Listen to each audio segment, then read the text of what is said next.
Hello, hello. Welcome to Hockey on the Beach. Welcome to Florida. Daria and Ken, we're right here for you. And we have to congratulate Team USA men's and women's so we don't get any weird stuff going on around us. Yeah, congrats, guys and girls, everyone. We're so happy. And so let's start with that. Ken, how was your Olympic day? The gold Olympic day, the final?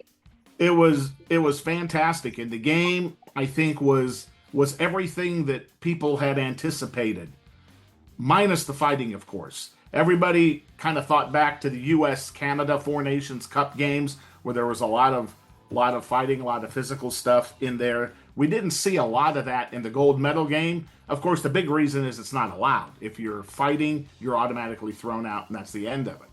But very entertaining game. It was also the most watched sporting event ever in the United States before 9 a.m. because it had the 8 o'clock face-off. It was fantastic. Kept me on the edge of my seat. Although I did get a little worried at times because Canada, I felt, had the upper hand. They kind of dictated the pace of play. They had 42 shots on goal. U.S. only had 28, and I was disappointed that Hellebuyck didn't win the most valuable player in the tournament, and they gave it to McDavid. I thought Hellebuyck should have won that because he had an outstanding tournament. But the game was great.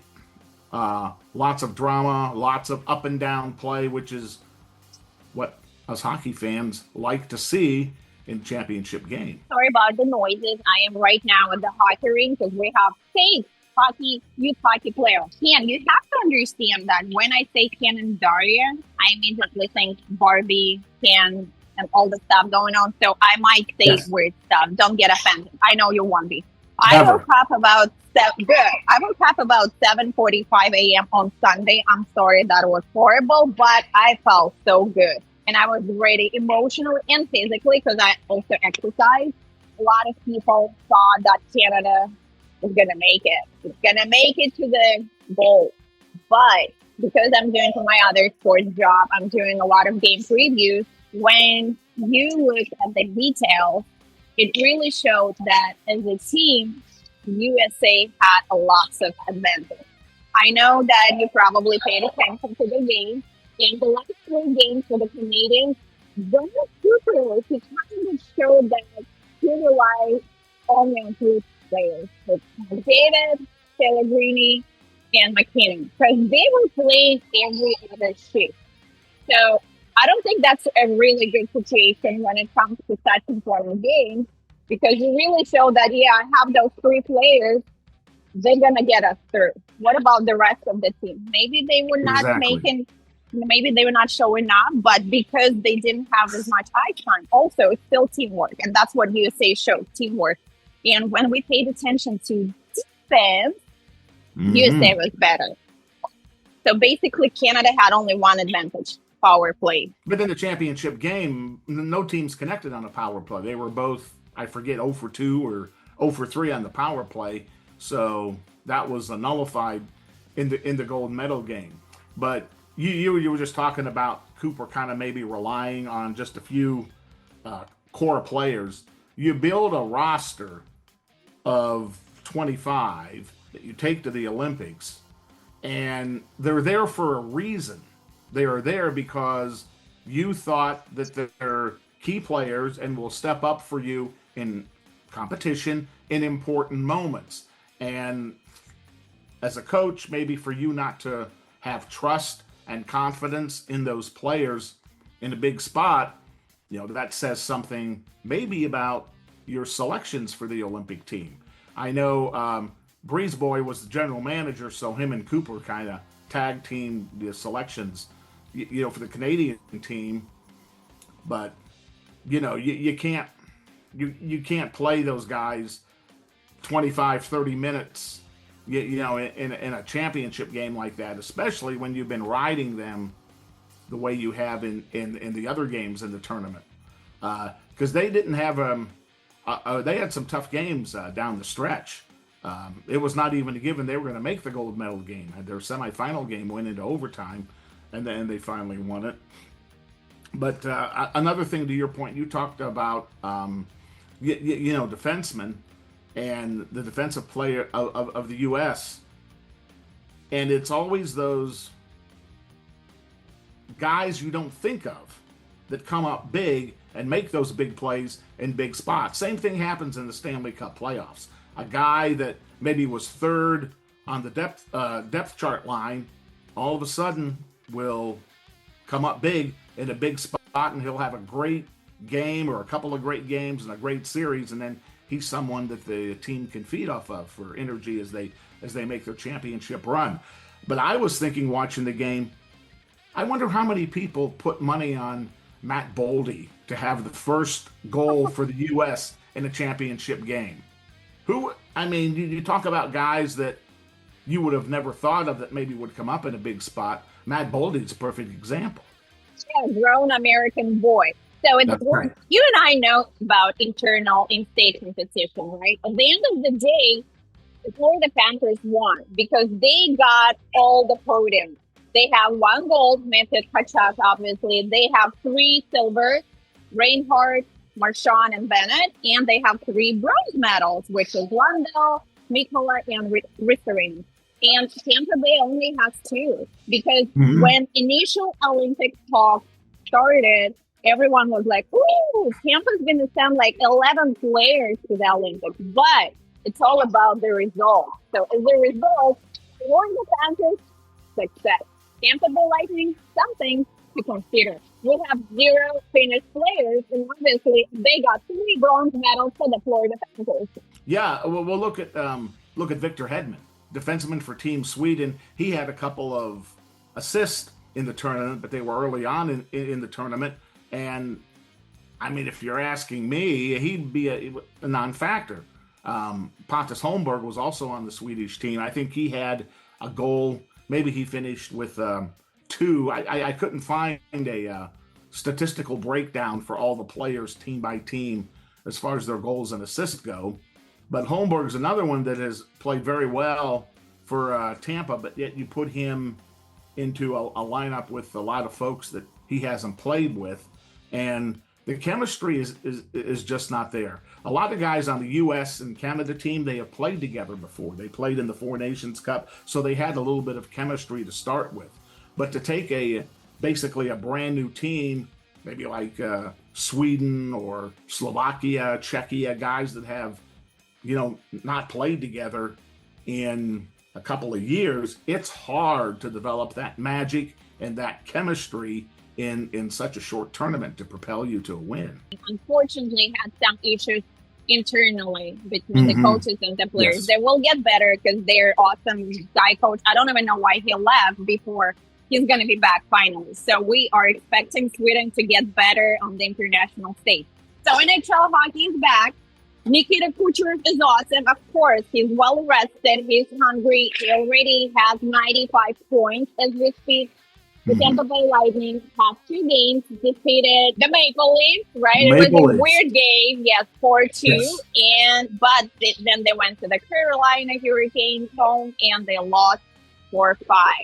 How were those games for you? I know you probably didn't expect much when it comes to the Maple Leafs because it's like the first game after everyone returned, but still, it was pretty crazy. 2 disallowed goals in the first period. Yeah, in the Toronto game, I expected a little bit of sluggishness and expected a slow start because of the 25-day layoff, I kind of expected that, but I thought that the rust would get shaken off a little bit quicker than what happened. The only person that really came to play much in that first period was Nikita Kucherov. I mean, his engine was going, and it was going so fast he was offside on 2 goals that were disallowed by the Toronto coaches. They challenged the 2 goals and they took them off the board. But he finished with, I think, a goal and a couple assists in that game, and that gives him 701 career assists now. And he's, I think, the second Russian player to have 700 assists in his career, and he's now in the top 10 in the NHL for career assists. So he's only going to add to those totals, throughout the rest of this season and then the next season. as far as the Carolina game goes, it was kind of like the Boston game. I mean, if you turned the game on and you said, "Oh, I got to go get an adult beverage. I think maybe I'll get a snack before the game really gets going," you sat back down. It was 3-0 already. So the Lightning did come back. That was great. They showed the ability to come back.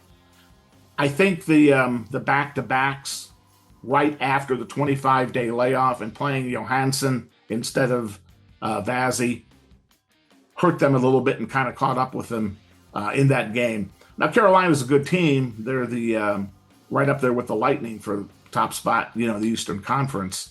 I think Colorado, Tampa, and Carolina are the top three in the NHL in point total. So the Hurricanes are no slouch, and Brind'Amour does a great job during the regular season. The playoffs are a totally different matter. I can't put my finger on it, but that's a conversation for another time. But Lightning have another game tonight. Buffalo is in town, and that's a very important game because the Sabres are right on the Lightning's heels as they try to climb up in the division. I think there's a 6 or 8 point gap between Buffalo and Tampa, and the Sabres are going to be looking to get a win tonight and close that gap. The only good thing favoring the Lightning tonight, Vazzy will be back in goal, and Buffalo played last night, and they lost to the Panthers. So they're going to come in here a little bit more tired than what the Lightning will be after a day off. Hopefully it's another win for the Lightning in the win column. Yeah, and it's going to be the last game of February. As you said, Yes. The Lightning is number 1 in the Eastern Conference, but what concerns me is the schedule. Because in March, Yes. the Lightning are going to have 16 games, 8 at home, 8 on the road, and in April, they're going to get 8 more games. Yes. So they're going to be really busy. They're going to be out a lot, like in and out of the town all the time. And that's concerning because, yes, they're doing great right now, but before the playoffs, it's really crucial to stay healthy and to stay fit. Yes, I looked at the schedule. They're basically playing every other day. Every other day they're playing till the end of the season now. The saving grace for the Lightning, they only have 2 back-to-backs from now till the end of the season. So that will work in their favor. There won't be a lot of practice time. Usually you get to this time of year where you don't have a lot of time off and the schedule gets compressed a little bit. You're playing every other day. There won't be a lot of practice time, a lot of video work, but not a lot of practice time.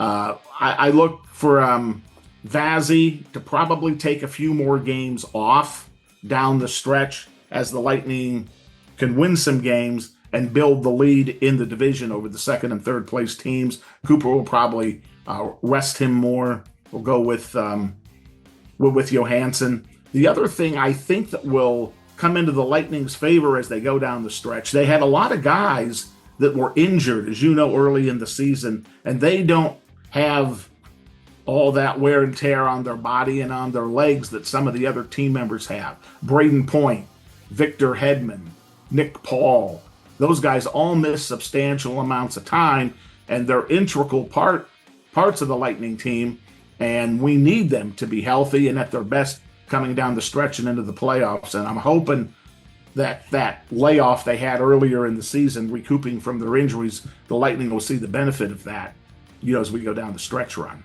Yeah, today is important because we're just trying to welcome everyone and remind that we're going to be here for the rest of the season. So the last question that I have is March 6th is the NHL trade deadline. I know we talked about it before, but once again, we have a few days.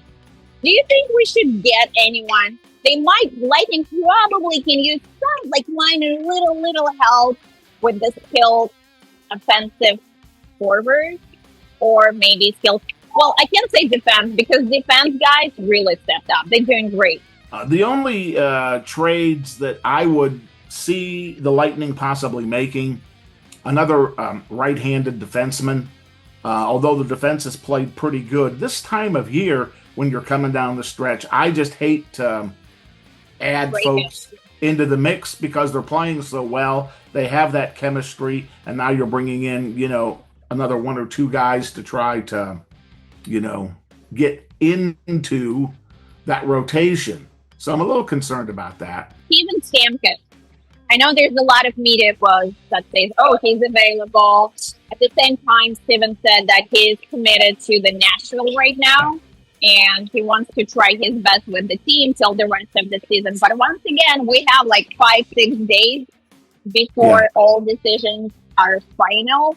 So, I'm just still hoping that Steven Stamkos will get a chance to say goodbye to hockey in Tampa Bay in the Lightning uniform, as it was meant to be. Yes, that would be most appropriate. The fans would love it, but from a hockey standpoint, I don't think it makes a lot of sense to bring Stamkos in for the stretch run. Number one, the Lightning couldn't afford him.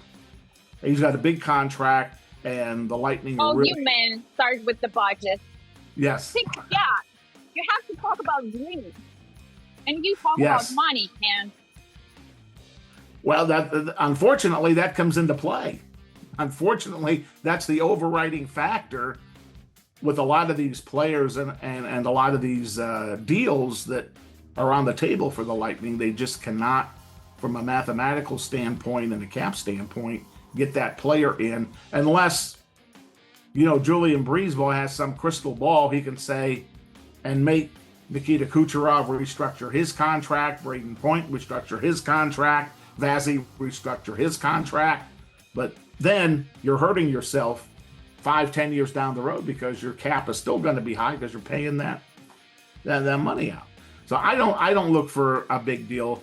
I've heard some talk about getting maybe an upgrade at the backup goalie position, but I'm happy with Johansson. He wasn't at his best, Thursday night in Carolina. You're going to have that. We've seen games this season where Vazzy wasn't at his best. And if my memory serves me correctly, Vazzy was even pulled, I think, one game early this season, very early in the season. I think it was the first time he'd ever been pulled in the game in his career.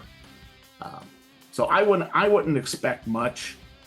I know when the Lightning acquired guys like Zemgus Girgensons, everybody's, well, who's Zemgus Girgensons? He's played an integral part and a very important part of the Lightning's team this season. I would think Latvia. Let me add that he was awesome for Team Latvia. He is so much better than the players in other teams, even in Canada. Yes, he did. I would look for a move like that. Bring in somebody that's not a big name. The people that just follow the Lightning because they're the Lightning that aren't really bought into the team and they don't know the players that well. Yeah, who's this guy? I never heard of him.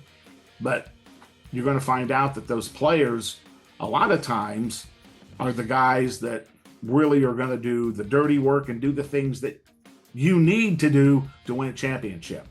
So I would expect maybe a small move like that. But other than that, I don't think it'll amount to a whole lot of anything for the Lightning. Lightning are doing great. The team is in a great place. Yeah. And let's stop at that. They are. They got a 6-point lead, in the division over, I think Detroit and Montreal are right on their heels.